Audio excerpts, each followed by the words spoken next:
Hi guys, I will show you another project today. I worked with Ina Salisbury, and it's another bits and pieces. I do that pretty regular, and she's having a little challenge running on her channel. So I will put a link down below in the description box, and put the link down so you can have a look. And this time it is theme is water, and these bits she's given, I'm showing here, it is tissue paper and netting and corrugated cardboard and popsicles, cloth cloth pins, and what else is it? You will see. I use everything apart from the tissue paper. Couldn't put that somewhere. I don't know. Ja. Hallo ihr Lieben, ich bin's. Ich werde euch heute ein Projekt zeigen, das ich wieder mit Ina Salisbury zusammen mache. Und zwar hat sie ja ihre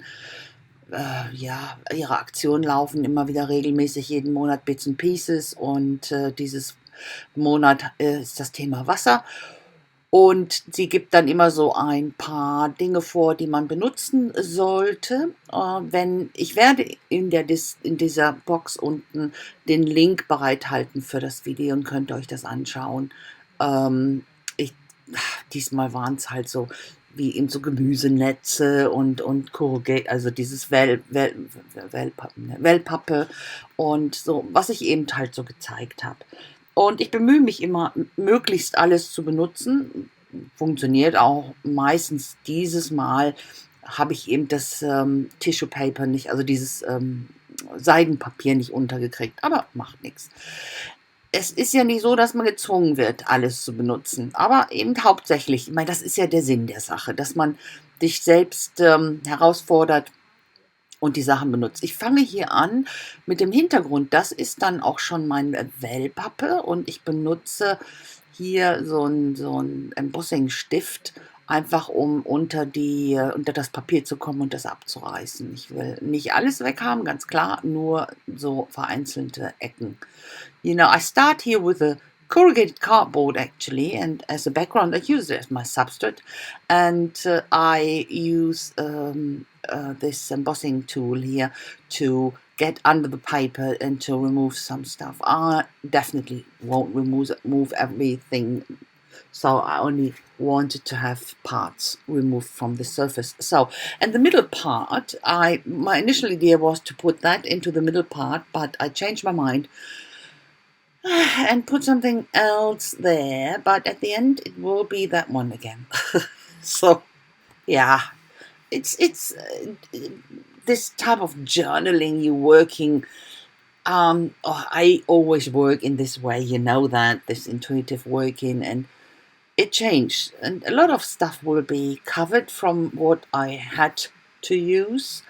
And yeah, so first I'm starting to remove the whole part here, because I wanted to have, or I will put some more cracker paste, it is, into that, and needed a bit of space for that. So it is then, of course, this cardboard is then very, very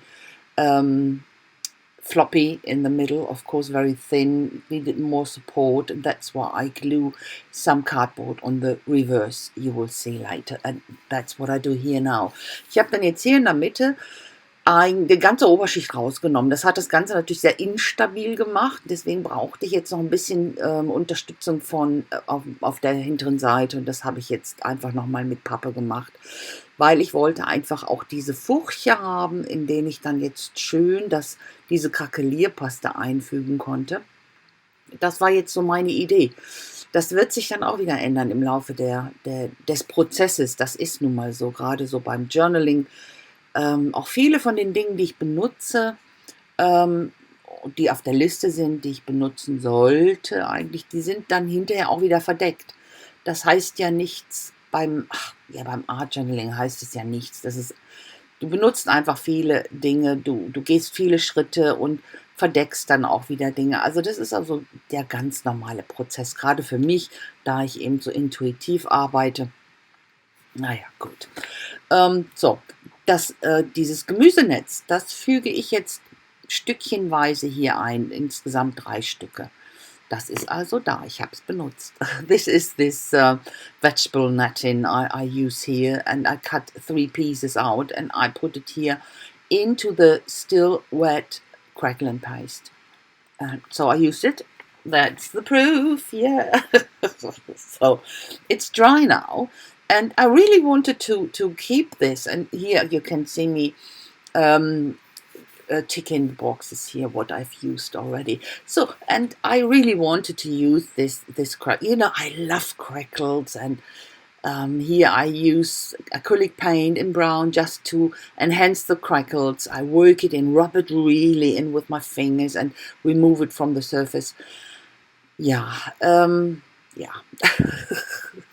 At the end of the day, I cover it up. So, ich habe dann jetzt hier auch mit Farbe gearbeitet, brauner Farbe, habe das richtig schön eingearbeitet mit meinem Finger und immer wieder von der Oberfläche eben das weggewischt. Ich wollte nur diese Crackle oder diese Risse wollte ich betonen. Und ja, ich liebe das auch, aber letztendlich, es hat, ihr werdet sehen, einfach nicht gepasst. Es hat einfach nicht gepasst und da muss man sich von Dingen trennen, wenn es nicht passt. Das ist so. So, und hier noch ein bisschen Rost. Ihr wisst ja auch, ich liebe Rost, also hier das Eisenmedium drauf und erst so eine dünne Schicht, das trockne ich ganz, ganz schnell und dann kommt so eine fettere Schicht drauf und das lasse ich dann rosten. Das ist so ein Tauchrost nennt sich das. Das habe ich jetzt, nicht neu, aber das habe ich eben erst später entdeckt und da braucht man jetzt nicht mit irgendwelchen Oxidationsmedium drauf zu arbeiten. Das oxidiert relativ schnell auch so. Das ist eigentlich noch schöner, weil kennt mich, ich bin sehr ungeduldig. So, I put the rust on and I started with a thin layer, dried it, and then a thicker layer. Now I have to wait for it to dry. And while I do that, I'm working on the popsicles.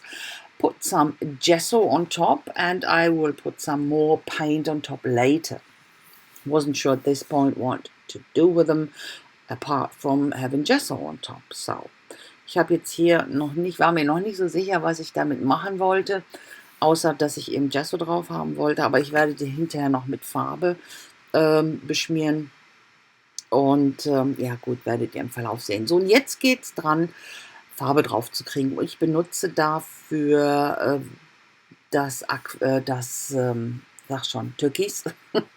Und immer mit viel Weiß, weil ich es eben nicht komplett vermischen wollte, aber eben so teilweise und habe dann immer ein bisschen mein Pinsel in das Weiß getunkt und teilweise aufgebracht, aber nicht komplett vermischt.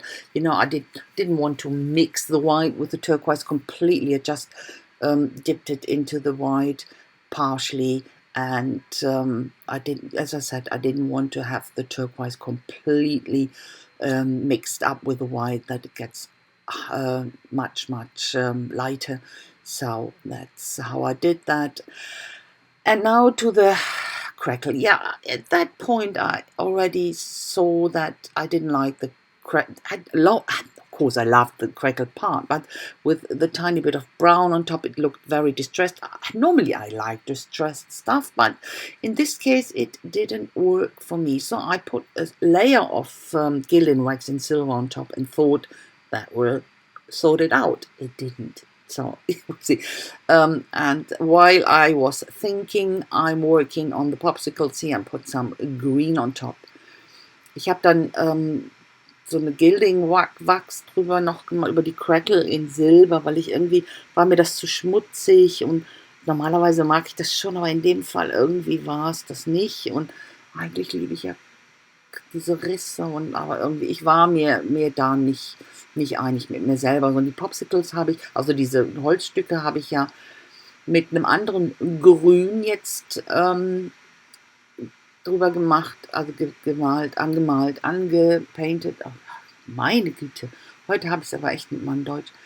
Und habe jetzt das gleiche Grün für den Hintergrund aufgegriffen, weil das fehlte mir da. So, you know, you could see that I used the same green that I used on the popsicles for the background, just to have the repetition there.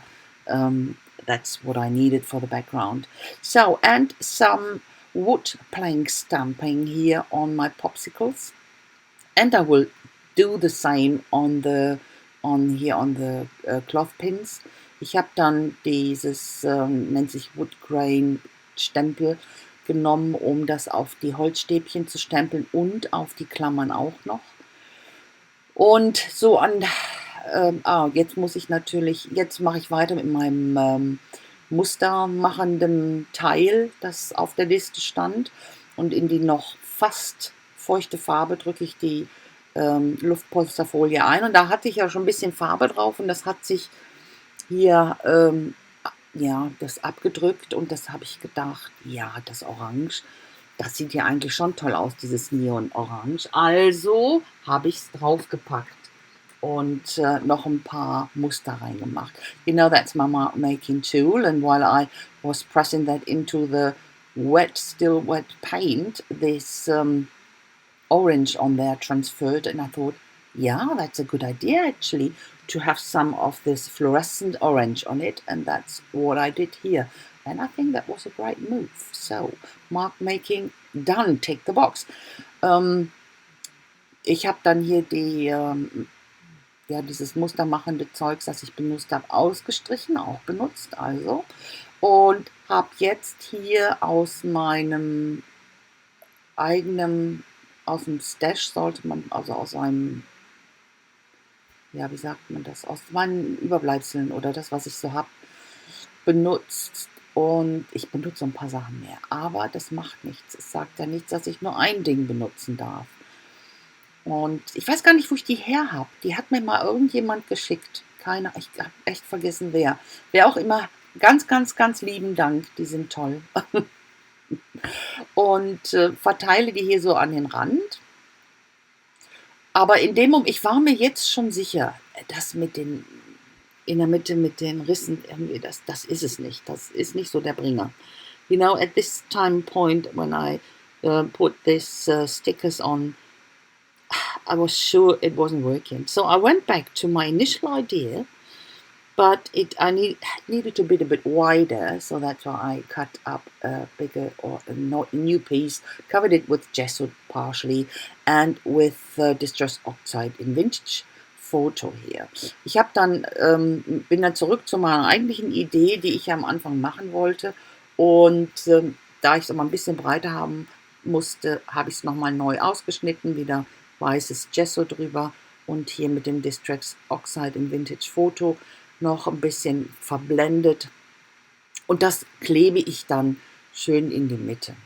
Und war ich viel zufrieden damit. Das Problem, was ich dann erkannt, das Problem war ganz einfach, mit der Wellpappe und mit den Crackle, also mit den Rissen, und das war alles viel zu unruhig. Das war wirklich sehr, sehr unruhig. Das passte hinten und vorne nicht. You know what I discovered? The problem was it was far too busy with the crackles in the middle. So the whole concept didn't work for me. You know, it's always what I feel about this. So might be that some of you like it, and that's fine, but to me it didn't speak to me. So, and I like it so much better. Now I of course have to adjust this half circles and put it closer to the cardboard in the middle.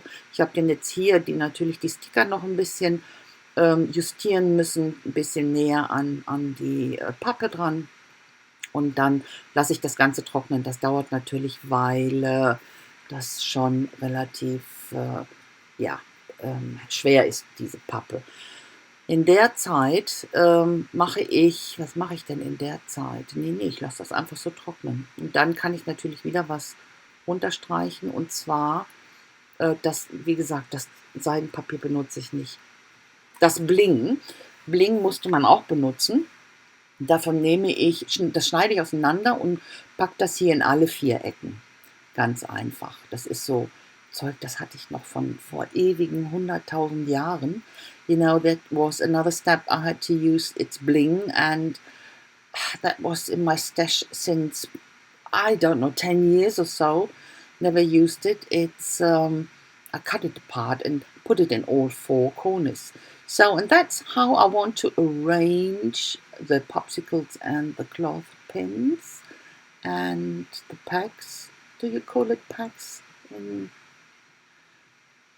the States? Actually, I don't know.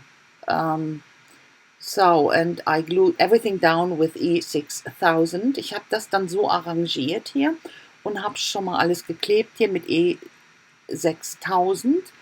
Und jetzt gibt es nur noch ein bisschen Schattierung hier um die Sticker herum, gar nichts Dolles, einfach nur mit meinem Stabilo All in schwarz und ein bisschen aktivieren und dann, das war's dann schon. Ich habe dann, I just shaded a bit here with my Stabilo All in black, go around, activated with water. And that. So next is, of course, the words, and that will be in German. And it means der Fluss der Zeit, and that could mean, the flow of time or the river of time, because Fluss could mean the flow or the river. So that's this typical German thing again. It's complicated, I know, but yeah. And that's, to me, matched with my pictures I'm putting up later, pictures of my brother and my father in front of the house and my mom on the bottom. It's the time, and the time is flowing or floating, and time is going on and it's never stopping. And yeah, that's, I think, matches quite good with water, doesn't it? So, and I put that on. And as I said, you can see this old pictures, this three, my brother, my father in front of the house. Okay, you can't see my father in front of the house very, very good, but he's on there, believe me, and my mom on the bottom. And I have tons of these old pictures, so I will use them up much more. I quite like this. So, ich habe dann hier Fluss der Zeit, ihr kennt das ja. Ich finde, das passt ganz gut zu dem Thema Wasser auch und auch mit dem Hintergrund, das sieht ja für mich schon wie Wasser aus. Und ich benutze hier die alten Fotos, da ist mein Bruder und dann mein Vater vor unserem alten Haus und dann meine Mama unten. Ja, und das ist für mich der Fluss der Zeit. Hört nicht auf zu fließen. Das geht on and on and on. So, guys, the close-up is coming now, and I say thanks a lot for watching. I hope you like it, and if so, please don't forget to leave me a thumbs up, and a comment would be very, very much appreciated.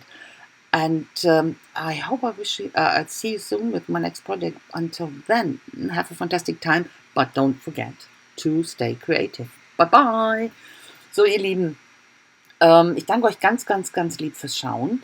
Ich hoffe, es hat euch Spaß gemacht und ich würde mich freuen über einen Daumen hoch und einen Kommentar. Würde ich mich auch sehr drüber freuen. Und ich hoffe, wir sehen uns ganz bald wieder. Und bis dahin wünsche ich euch eine super schöne Zeit.